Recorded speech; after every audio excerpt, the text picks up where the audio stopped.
Hi everyone, welcome back to the channel. Friends, if you find the content inspiring, please don't forget to click on the subscribe button down below. The topic anchors on joy and how not to lose your joy. Nehemiah chapter 8 verse 10 says, "The joy of the Lord is your strength."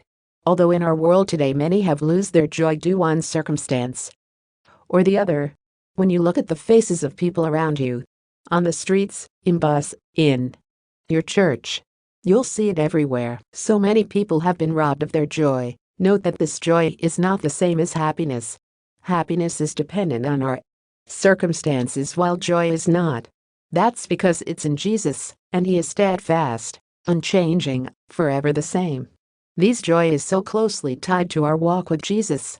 And the joy is meant to be our strength, to get us through the trials and tough times. We need to realize that the evil one will do everything he can to steal our joy. Don't let him. Here's some handles on how to guard your joy. 4 steps to guard your joy. Number 1. Be mindful of your spiritual gateway.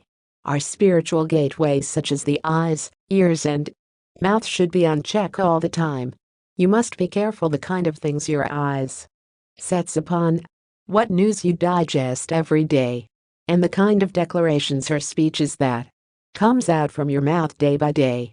Number 13 verses 31, the 10 men that went to spy the land Canaan came back with an evil report.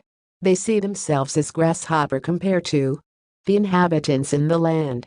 Although their eyes saw positivity, how great the land was, but their negative confess took that joy and blessings away from them. In every situation, try to be positive about it.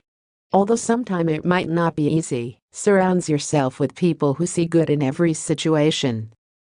2. Being aware and worship.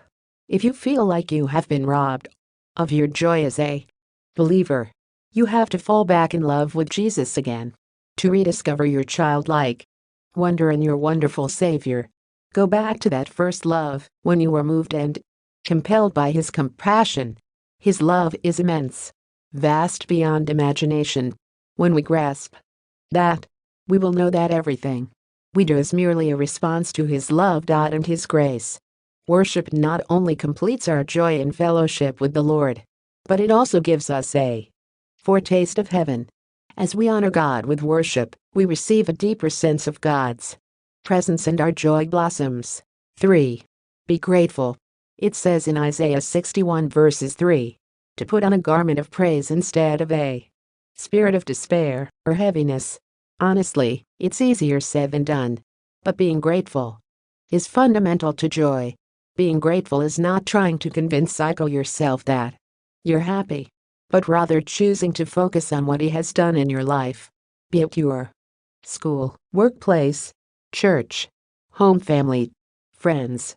Jesus died for us so we may have and enjoy life and have it in abundance. John 10 verses 10. So you don't have to try to make up joy in yourself. It is there. You just have to put it on. Put on the garment of praise. 4. Be real. As we serve God and His church, sometimes we hide the side of us that we don't want people to see, the suffering or sin that you're going through. The accumulation of unheard cries and lonely nights have made you numb and robbed you of your joy.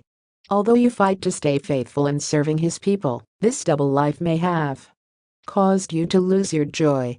But God is a master at restoring broken lives. He craves for us to surrender our broken pieces to Him. Psalms 51 verses 16 to 17. Out of the brokenness pours forth love. Vulnerability is powerful when in the hands of God.